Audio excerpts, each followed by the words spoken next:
Assalamu alaikum, alaikum, yeah. Assalamu alaikum, alaikum, yeah. Assalamu alaikum.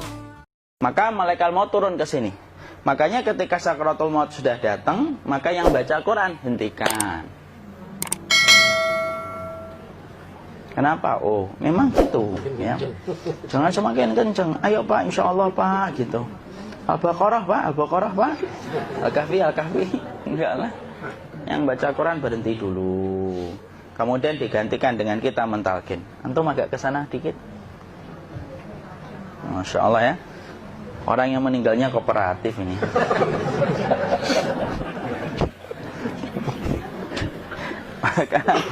maka agak ke sini ya. Maka disunahkan kita untuk mentalkinnya. Nanti ketika mentalkin jangan terlalu sering, jangan terlalu membebani. Jangan terlalu sering itu la ilaha illallah, la ilaha illallah. Enggak gitulah. Berat nanti dia ngerasakan. Di situ Imam Qurtubi juga menyampaikan, jangan terlalu sering karena itu memberatkan dadanya. Jadi ketika mentalkin, saya sampaikan, boleh diganti atau enggak Ustadz? Enggaklah, talkin itu ibadah. Ibadah itu tauqifiyah. Tauqifiyah itu enggak usah diganti. Karena Rasulullah mengatakan, lakinu ala mautakum la ilaha illallah. Talkin orang yang meninggal di antara kalian dengan la ilaha illallah. Enggak usah diganti Allah Ustadz yang lebih singkat, lebih pendek. Enggak usah. Subhanallah Ustadz, enggak usah. Kenapa? Karena talqin sudah ditetapkan ucapannya oleh Nabi, begitulah kita mencontohnya. Jadi tidak usah diganti. Cara mentalqin, jadi kalau keadaan sudah tenang, tolong kalau sudah sakaratul maut jangan ditinggalkan. Karena sesungguhnya pertempuran setan itu pada detik-detik kematian semacam ini. Dan betul-betul berusaha untuk menjadikan dia murtad. Nanti makanya di situ di buku nanti dibahas kan, pertempuran setan itu sampai detik-detik orang mau mati itu sudah ayo kufur, murtad aja tuh, kamu sakit kan? Nah, itu kayak gitu. Makanya jangan ditinggal. Capek gitu kok nggak meninggal gitu ya. Udah gantian mas. Dan jangan kemudian meninggalkannya. Mangkat dulu gitu. Ndaklah, janganlah. Terus ditampingi terus. Kalau bisa, ya sudahlah berikan waktunya kita untuk sementara waktu itu betul-betul berkhidmah kepada orang yang kita cintai terakhir kalinya. Cara kita kemudian mentalkin adalah, yaitu adalah di sebelah kanannya, la ilaha illallah. Biarkan dia mencerna dulu, tidak usah buru-buru kemudian kita langsung nimpali lagi. Dia mencerna dulu sembari kita doakan, peluk, ya Allah dimudahkan gitu. Kalau ada orang yang bisa ngucapin la ilaha illallah, itu siapa yang memberikan itu Ustaz? Yang memberikan kekuatan Allah Pak. Karena ngomong aduh aja sudah tidak mampu. Makanya Allah berfirman dalam surat Ibrahim, yusabbitullahu alladhina amanu bil qawli tsabit fil hayatid dunya wa fil akhirah. Allah teguhkan perkataan orang yang beriman dalam kehidupan dunia dan akhirat. Dunia itu ya ketika menjelang kematiannya. Makanya dia bisa ngomong la ilaha illallah. Sebenarnya ngomong aduh aja udah gak mampu. Kalau bisa ngomong, dia mesti ngomong aduhnya dulu. Tapi Allah yang menggerakkan. Ngomong la ilaha illallah. Makanya mangkana akhiru kalamihi la ilaha illallah dakhalal jannah. Barang siapa akhir kalamnya itu adalah la ilaha illallah, pasti masuk surga. Makanya kita lagi la ilaha illallah. Dah. Cerna dulu. Enggak usah minta diburu-buru ya. Enggak usah gini. Ayo la ilaha illallah. Ayo.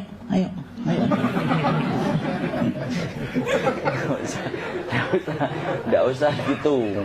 Ya, biarkan dia pelan-pelan gitu. Ayo tapak, ya Allah capek saya Pak. Enggak usah gitu. Ya ucapkan la ilaha illallah. Kemudian dia mencerna. Lalu kalau dia sudah mengatakan, untuk mengatakan la ilaha illallah. Nah, kalau sudah mengatakan la ilaha illallah, berarti sudah. Tidak usah ditalkin lagi, tidak usah. Belum meninggal juga Ustaz? Tidak apa-apa, biarin aja. Dia di situ aja. Kecuali dia ngomong lagi dan gak usah diajak ngomong alhamdulillah ya Pak, ya Allah gitu. Terus dia jawab alhamdulillah. Itu berarti ucapan terakhirnya alhamdulillah. Atau ketika habis ditalkin la ilaha illallah, dia ngelihat air. Nah itu berarti ucapan terakhirnya air. Talkin lagi Nggak usah marah. Aduh pak minta air. Mau minta air nanti aja dikubur gitu loh. Jangan gitu. Biarin aja. Jangan kemudian setelah la ilaha illallah.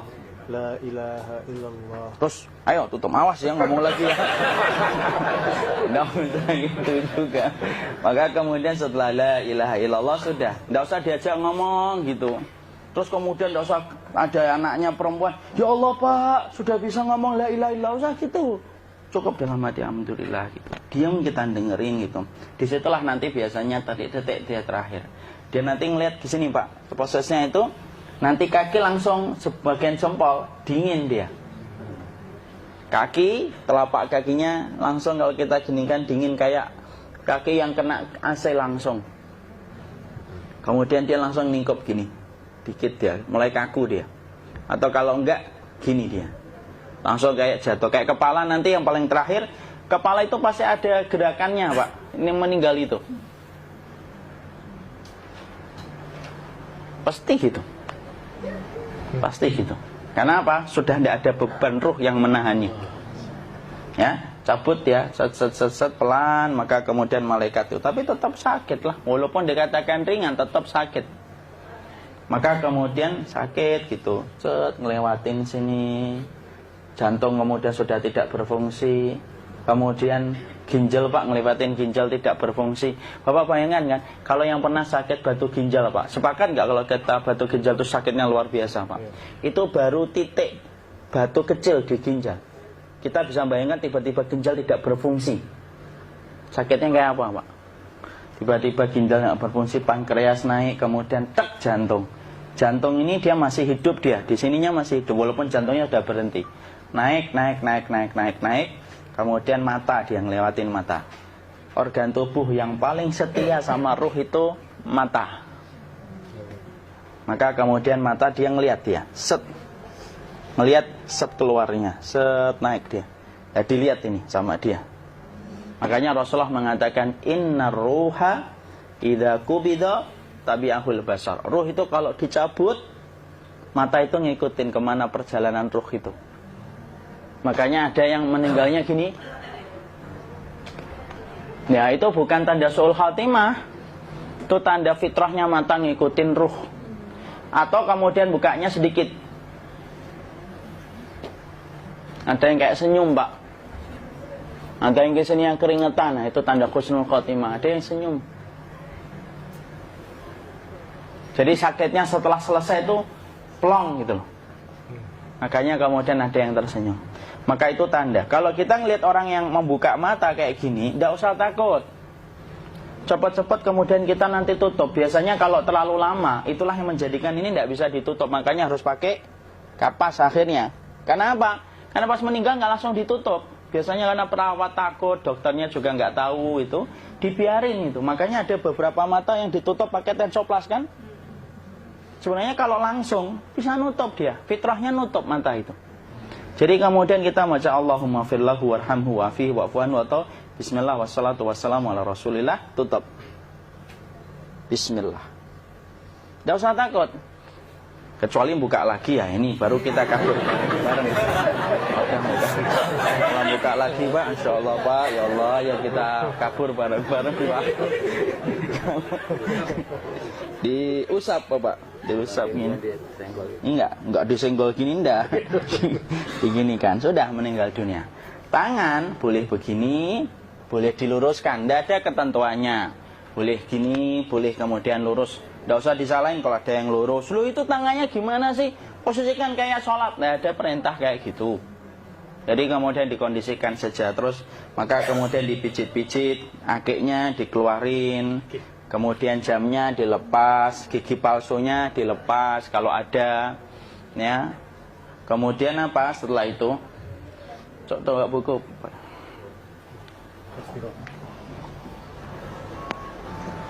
Kemudian kalau bisa awal-awal kemudian taruh buku atau sesuatu yang agak berat di perutnya ketika baru meninggal dunia.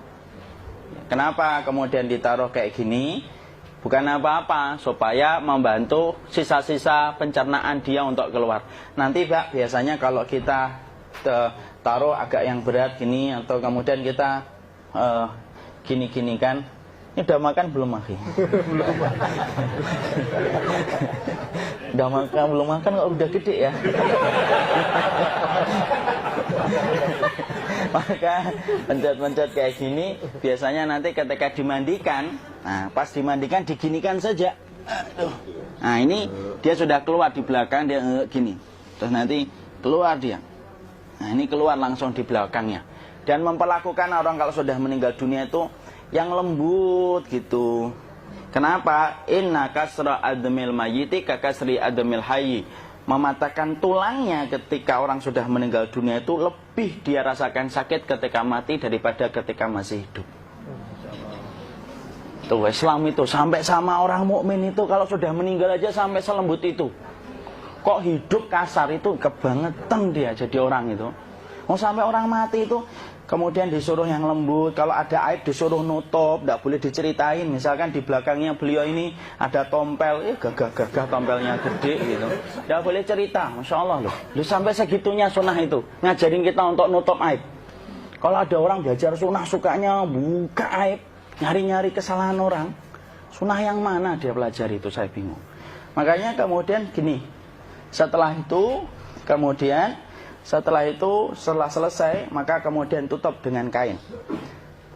Maaf ya, akhi. Ya. Nanti kalau nggak kuat napas ngomong ya. Maka ditutup kayak gini, ditempatkan kemudian jangan di tanah tapi di atas dipan. Karena apa? Syekh Abu Malik Kamal Said Salim dalam Sahih Fikih Sunnah menyampaikan supaya tidak cepat busuk. Dia taruh di atas. Kemudian ditutup pakai kain apa saja, ya, sembari nanti kita mempersiapkan tempat mandinya, tempat kafannya dan yang lain sebagainya. Maka kemudian kalau ada yang datang boleh dibuka. Kemudian kita mencium ininya apa? Kemudian keningnya. Kemudian kita berdoa, nutup lagi kayak Rasulullah ditutup. Kemudian yang datang terakhir itu salah satunya Abu Bakar. Dibuka kemudian beliau, ya Allah ya Rasulullah, engkau adalah orang yang percaya hidup dan matimu, dan tidak mungkin Allah itu mematikan engkau 2 kali ya Rasulullah. Maka kemudian ditutup kembali. Saat itu para sahabat dalam keadaan mendung semuanya. Maka disitulah kita lakukan kayak gini. Ditutup gini Ustaz ya.